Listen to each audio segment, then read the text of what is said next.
All right, let's go. Day number 26, so second day of Christmas. And today I want to talk about why data always, in most cases, 99.9% of cases, tells you what to do next. And by data, I'm talking about data that you can see on a spreadsheet, but even other data that you can't actually quantify, like in your body. And I'll touch on that in a second. But first of all, let's talk about data, right? Because data is the big thing for a while now. So if you have data, you have the power, let's say. And good examples of this are Meta, which has a lot of data on you, and because of that, they are able to advertise the right product at the right time, and not as much nowadays, honestly, compared to a few years ago, but still at a decent rate that almost anyone can start a brand if they have the right product, the right marketing. So besides that, when it comes to data, look at Google.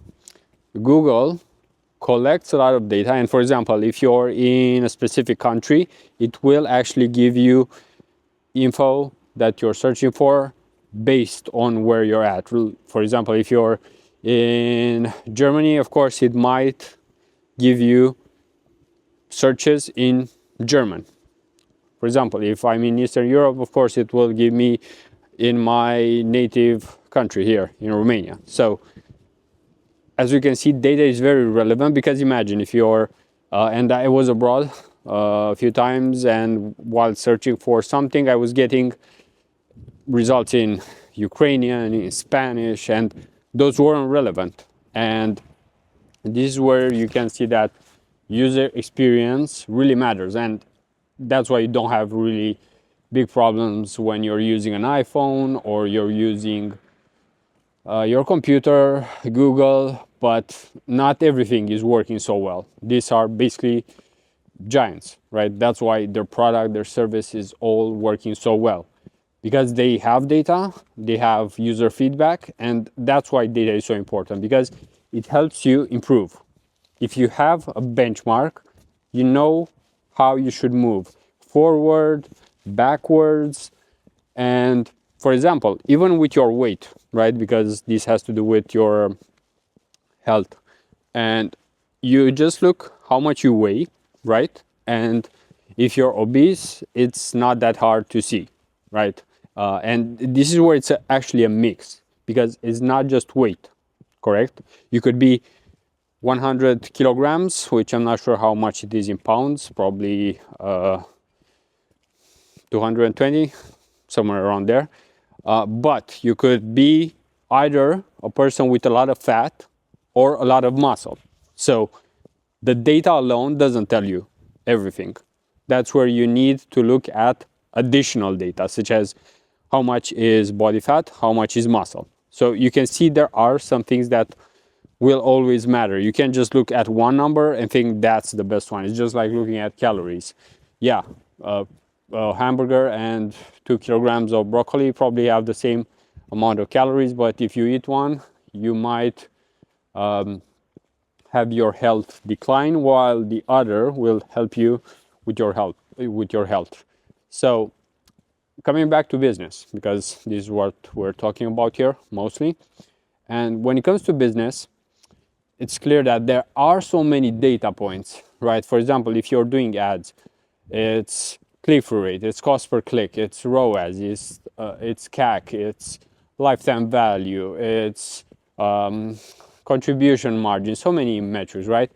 But the most important thing is actually focusing on the right ones and understanding which ones are important, which ones are not, just like with health.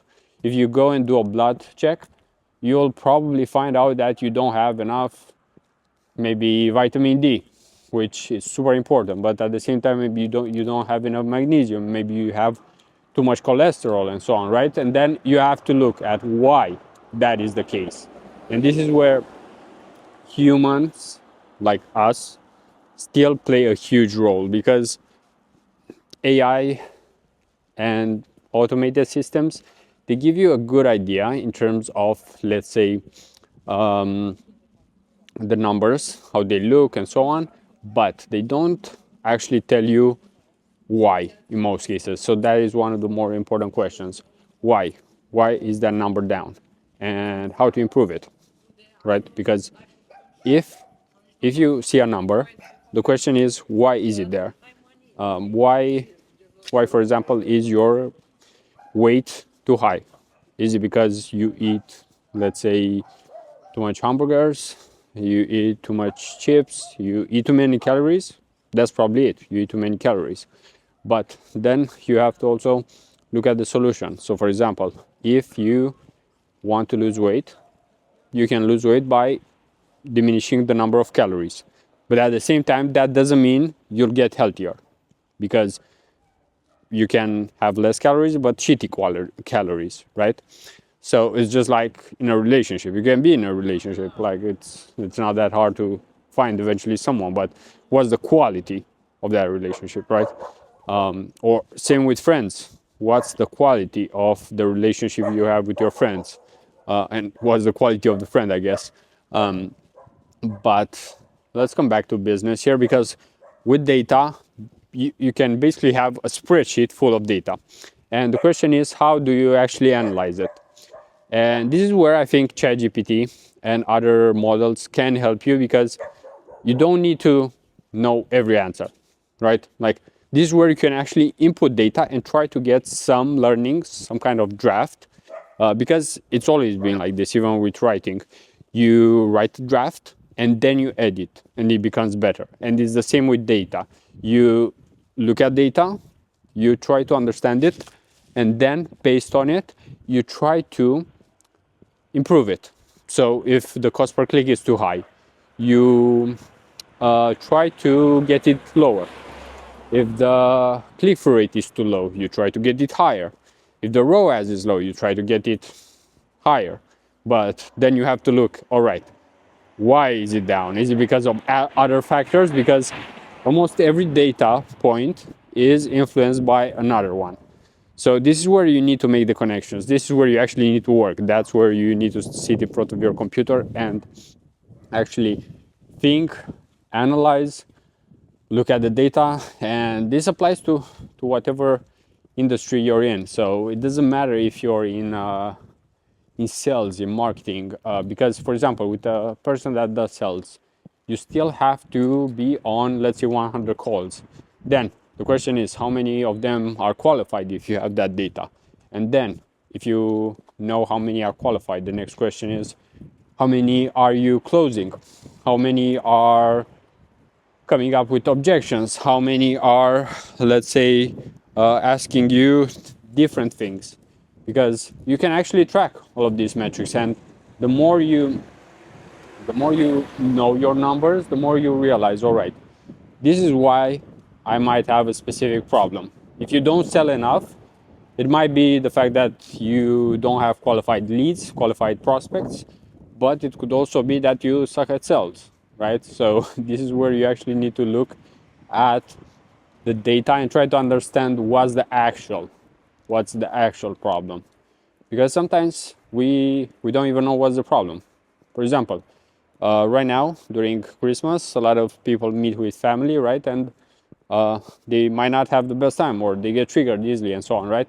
And it's not like you'll call a psychologist and do a therapy session. So you have to actually try to understand what's happening. Maybe you have a limit, right? For example, I do know that I have my own limit when it comes to social battery. I can go for longer, for example, but with specific people talking about specific subjects. So that's why it really varies. That's why it's important to know yourself, because this is where the data is not actually numbers.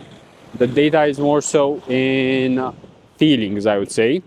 And you can actually break down those feelings as well, but let's not make things too complicated here and try to talk about feelings when we're mainly talking about data. And data does give you, I would say, numbers in general do give you what you need in order to get to, I would say, a good point in life. Meaning that if you can get decent at anything where there's the data, and usually there's data in anything, even if you're in healthcare and get patients every day, right?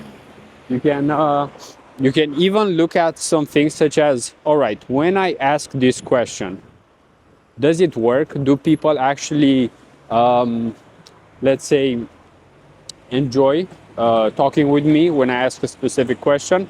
Because like you can get actually in the nitty gritty here and look at all the things that you do and try to understand, all right, based on this, what does the data tell me?